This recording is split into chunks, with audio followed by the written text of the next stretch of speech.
So after making several key signings over the last week or so, one player many was hoping would get inked to a long-term deal just suddenly got way more expensive today. And of course, some say the Chiefs messed up, while others think this was the plan all along. So I've got to talk about that after I take a look at a bunch of underrated moves the Chiefs made over the weekend. But first, how about those? Alright, first up, the Chiefs were busy over the last few days adding a few players to the roster, but let's start with the re-signing of running back KAREEM Hunt that happened on Friday, and then another signing happened right after that. But for KAREEM Hunt, he's back on a one-year deal worth up to $2.5 million, a base of $1.5 million, so just over a veteran minimum deal at its core, and he has a chance to make more depending on whatever incentives they built into this contract. This move makes a lot of sense to me, and I'll get into why I like this move here in a minute, but first, I will say I was not sure if we would actually see another running back added to the roster until after the draft, considering they just added running back Elijah Mitchell to a one-year deal earlier on in the week. This upcoming running back draft class is very filled with talent, so that's why I thought, hey, maybe you wait until after the draft. If you get a running back there that you love and you're happy with the room, maybe no other moves are needed, but apparently there may have been more than one team interested in bringing KAREEM Hunt onto their team, onto their roster, so KC opted to bring him back sooner rather than later. So the running back room is currently Isaiah Pacheco, KAREEM Hunt, Elijah Mitchell, Keontae Ingram, and the fullback running back hybrid, Carson Steele. The addition of KAREEM does put the Chiefs in a pretty decent spot here as far as the room is concerned, where they don't go into the draft super needy for a running back and reach too far out of desperation. At this point in time, I would say Pacheco and Hunt are the two most likely to be or perceived to be locks on the roster. Elijah Mitchell should make the roster, but his health is to be determined. Remember, he missed all of the 2024 season with a bad hamstring injury, so the question for him is, how does he hold up through the course of the offseason, from OTAs, training camp, and preseason? That's going to be something to watch for. Keontae Ingram, he could be on the practice squad, and then Carson Steele is also to be determined at this point in time. If Andy Reid insists on a fullback this year, then okay, fine, so be it. Andy Reid likes his fullback, but KAREEM Hunt is incredible in short yardage situations, which is how you would normally use the fullback.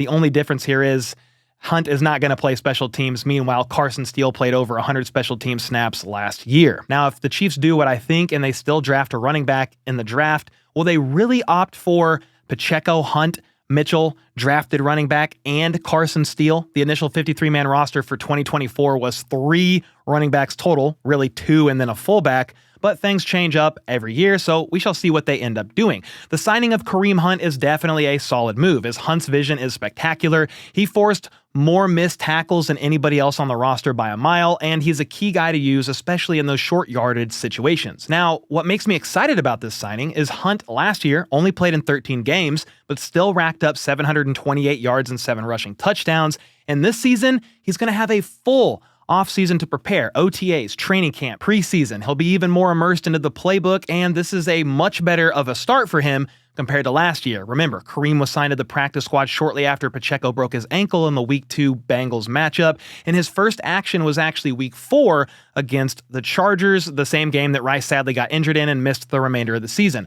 But from that point on, KAREEM Hunt was playing catch-up. He was so sore he could barely get out of bed on September 30th, the day after that Chargers game, and was still learning the playbook and had no true training camp or preseason to prepare his body. Well, this year again, it's completely different, and that should set him up for even more success. Now, some thought the addition of KAREEM means that the Chiefs may not draft a running back after all, and while I guess they don't technically have to this year, they could wait until 2026. Based on this year's draft, I would be pretty surprised if they did not draft a running back at some point, even if it's later in the rounds. After all, Pacheco was on the last year of his deal, then Mitchell and KAREEM are both on one-year deals. No real longevity there. Either way, I love the Hunt signing, and it makes sense to bring the soon-to-be 30-year-old veteran back into the fold, even if he's just used as a rotational player. Then again, God forbid if injuries hit the room, KAREEM can indeed step up. From there, almost immediately after this news was announced, KAREEM Hunt re-signing, the Chiefs added to one of the most needed position groups along the roster, opting to sign 28-year-old defensive tackle Jerry Tillery to a one-year deal. He's a former first-round pick of the Chargers back in 2019, but he got waived by LA in November of 2022 and claimed by the Raiders, staying in the AFC West. He played there a couple of years before signing a one-year deal with the Vikings last year, and now returns to the AFC West to play for the Chiefs. The contract details at this point in time are unknown, but Tillery signed a one-year $2.75 million contract, including $1.47 million in guarantees with the Vikings last year, so I imagine it'll be somewhere in that ballpark. This is another signing that doesn't break the bank, yet is an intriguing one to me for a couple of reasons. He's a former first-round pick with a very athletic 9.72 relative athletic score, and he can move all along the defensive line. Outside, inside, doesn't really matter. He's got versatility there. Not quite like Chris Jones, but KC's defensive strategy, especially on key downs along the line, is to let Chris Jones line up wherever the heck he wants, picking the matchup he would like for that snap, and then the rest of the D-line adjusts from there. That's why having multiple players along the line that can move around helps.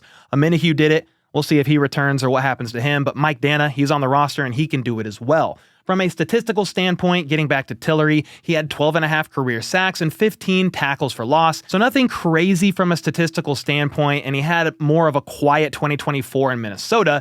But if anybody can draw the best out of somebody, it's going to be defensive coordinator Steve Spagnuolo and, of course, defensive line coach Joe Cullen. This isn't a huge splash signing by any means, as Tillery may be a rotational depth piece at the end of the day. He played 467 snaps last year compared to Turk Wharton, who almost played 700 snaps, and then Chris Jones was up at 771. He had 17 pressures, talking about Tillery, compared to Turk's 33, but Wharton just got a 3-year, $54 million contract with the Panthers. Meanwhile, Tillery is on a 1-year deal closer to vet minimum. Another positive about Tillery is he's been relatively healthy throughout his career, playing 17 games in back-to-back seasons, and his least amount of games played being 15. So there we go. The Chiefs added to the running back room and defensive tackle room on Friday. Meanwhile, another pending free agent along the line finds himself moving on, and that is Derrick Nnadi. He's signing, or did sign yesterday, with the New York Jets, presumably on a 1-year deal, though the full details haven't yet been released.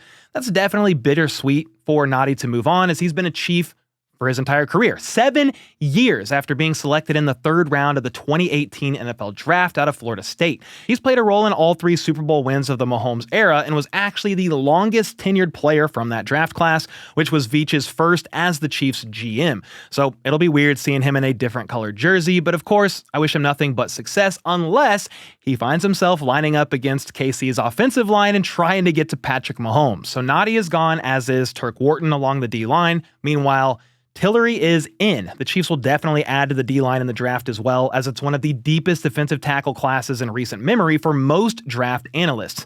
I wouldn't even be shocked if they grab 2, but some of that depends on the rest of the moves made prior to the draft, and then they may go into the draft with the thought of adding another veteran afterwards, maybe Mike Pennell, for example. All right, real quick, I want to shout out a couple ways you can support the channel. You can get some HBTC coffee of Benchwarmer Brew. This has got origin notes of Mexico and Ethiopia, a smooth medium roast, and it is one of the most popular blends of the lineup. Then you can also snag some HBTC merch. We've got Dad Bod Season, X Factor in honor of Dante Hall, mixed with Xavier Worthy, of course, and much more. Links to both the coffee and merch are in the description down below. Now, the Nnadi news actually happened on Sunday, but if we back it up a day, the Chiefs made a bit of an underrated signing on Saturday as they re-signed the veteran wideout Juju Smith-Schuster. He's only 28 years old and played in 14 games for KC last year, catching 18 passes for 231 yards and 2 touchdowns in the regular season, but had quite the AFC Championship performance against the Buffalo Bills, catching 2 passes for 60 yards. He dealt with a bit of a hamstring injury during the season last year, missing 3 or 4 games, and has dealt with some lingering knee issues in seasons prior, with the knee reportedly playing a role in why he was released from the Patriots near the beginning of last season. He had a fantastic year with the Chiefs, though, in 2022. He caught 78 passes for 933 yards, which helped him ink a 3-year, $33 million deal with the Patriots. That only lasted a year, unfortunately for him, but KC was glad for that because they ended up calling him shortly after his release because Hollywood Brown suffered that sternoclavicular dislocation on the first play of the first preseason game. So Juju may not be who he once was in 2022 especially, but Patrick Mahomes clearly trusts him, and they use him in a few ways that really helps benefit the offense. I'm going to call him a solid wide receiver 4, wide receiver 5, and if injuries happen, he can step up and play a bigger role if needed. He can also offset Kelsey in the middle of the field, and the Chiefs love to have him out there blocking because he's very physical, playing to the whistle, and sometimes even through the whistle. That comes in handy for the Chiefs' quick passing game. He's blocking on bubble screens, for jet sweeps, and then, of course, in the run game. Juju is a versatile guy that can kind of get forgotten out there in coverage. Buffalo definitely forgot about him in the AFC Championship, and considering this is probably close to a vet min deal, this was a no-brainer signing to me. You can argue he's more valuable in his role for the Chiefs than even D-Hop was last year. Meanwhile, D-Hop signed a one-year, $6 million deal with the Ravens, and the Chiefs get Juju for closer to $1 million, maybe a little bit more. And that's no disrespect to D-Hop either, but more a credit to the way Juju is used in this offense. Part of me wonders if his role will actually increase a bit this season, maybe even helping offset Kelce's snap count just a bit. I feel like I say that every year, though, with Kelce. The Chiefs may try to limit his snap count a bit due to his age, yet every year he plays a piss ton of snaps. However, this is the year where we may actually see them lean a bit more on others as they manage Kelce's workload a bit at the age of 36, and also to see a little bit what the offense could look like without him playing the primary role. We'll see about that because you know Kelce is going to want to be out there every single snap, but either way, the return of Juju makes a ton of sense here. The Chiefs now have 4 dependable receivers on the roster: Rice, Worthy, Hollywood, and now Juju, plus Nico Remigio in the return game and as a depth piece on offense. They got a couple of other guys on the roster, and then Sky Moore is still under contract as he's in the final year of his rookie deal, but he is not a roster lock to me at this point in time by any stretch of the imagination, with the 4 most likely locks, actually 5 if you include Nico Remigio, being Rashee Rice, Xavier Worthy, Hollywood Brown, and Juju Smith-Schuster. And with that, here's the moves the Chiefs made over the past couple of weeks. They re-signed Trey Smith. Well, they tagged him, but hopefully a long-term deal gets done here soon. Then they re-signed Hollywood Brown, Nick Bolton, James Winchester, Cole Christensen, Robert Tonyan, Malik Herring, Bailey Zappi, Kareem Hunt, and Juju Smith-Schuster. And yeah, you heard that right. Zappi is backy. Horrible joke. But he got re-signed shortly after Gardner Minshew was brought in last week, and Minshew is the perceived to be quarterback 2 for the team. And I also have some potentially sad news regarding Minshew's contract. I said last week when they signed him that Vegas still owes him $3.1 million for 2025, which is true. However, they will only owe him money if the Chiefs signed Minshew for less than $3.1 million. Basically, the difference will offset. So if KC got him closer to a vet min deal, then Vegas will owe him around $2 million. But if the Chiefs had to be a little competitive in their offer to get him here, then the Raiders might be off the hook completely. Haven't seen contract details yet, but I seriously hope the Raiders owe him at least a little something, because them paying Minshew to be rostered with their rival in the Chiefs is the very definition of irony. Anyway, back to the others the Chiefs brought in this season that weren't here last year. You had left tackle Jalen Moore, running back Elijah Mitchell, cornerback Christian Fulton, more on cornerbacks in a second, Gardner Minshew, and finally, Jerry Tillery, at least so far. And you can see a full list of moves they made here up on the screen, but it's worth noting something interesting about the cornerback room. According to Albert Breer of Sports Illustrated, KC tried to make a real run to bring back Charvarius Ward before they ended up signing Fulton. Well, that would have been awesome to have Charvarius Ward back, but he signed with the Colts on a 3-year deal worth up to $60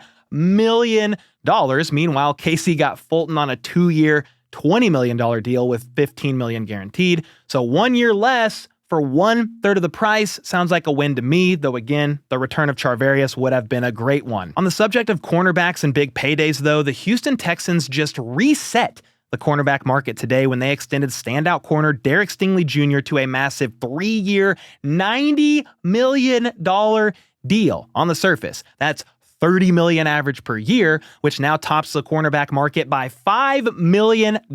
J.C. Horn got extended by the Panthers last week, which made him at the time the highest paid corner at $25 million. Well, now he's in second by quite a bit, and all this is noteworthy because, of course, Stingley Jr. and Trent McDuffie were in the same draft class. McDuffie is somebody I believe could be the first DB the Chiefs drafted to get another deal since Eric Berry.